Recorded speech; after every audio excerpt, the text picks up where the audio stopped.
পশ্চিমবঙ্গে প্রথমবার নিরঙ্কুশ সংখ্যাগরিষ্ঠতা নিয়ে সরকার গড়তে চলেছে বিজেপি। ভবানীপুরে মুখ্যমন্ত্রী মমতা বন্দ্যোপাধ্যায়কে হারিয়ে এই বিপুল জয়ের প্রধান কারিগর হয়ে উঠেছেন শুভেন্দু অধিকারী। স্বাভাবিকভাবেই রাজ্যের পরবর্তী মুখ্যমন্ত্রী হিসেবে তার নাম সবচেয়ে বেশি চর্চায় রয়েছে। তবে চূড়ান্ত সিদ্ধান্ত নেবে বিজেপির কেন্দ্রীয় নেতৃত্ব। শ্রমিক ভট্টাচার্য, দিলীপ ঘোষ, সুকান্ত মজুমদার, স্বপন দাশগুপ্ত এবং অগ্নিমিত্রা পালের নামও বেশ উঠে আসছে আলোচনায়।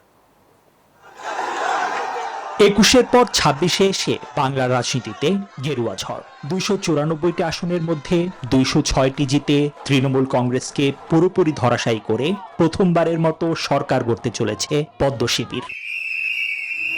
এই ঐতিহাসিক পরিবর্তনের মূল কাণ্ডারি নিঃসন্দেহে শুভেন্দু অধিকারী। নন্দীগ্রামের পর ভবানীপুরেও মমতা বন্দ্যোপাধ্যায়কে ১৫,০০০-এরও বেশি ভোটের ব্যবধানে হারিয়ে অভাবনীয় জয় ছিনিয়ে এনেছেন তিনি।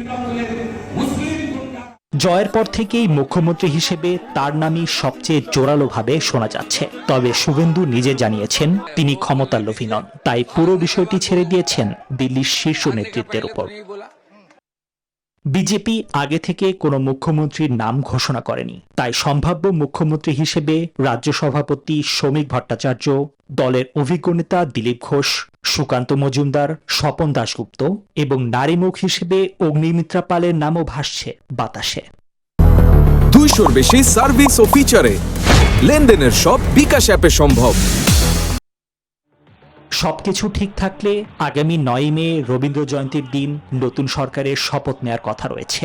এখন শুধু মোদি শাহের সবুজ সংকেতের অপেক্ষা, কে বসবেন বাংলার মসনদে। নিবির আমিন, নিউজ 24।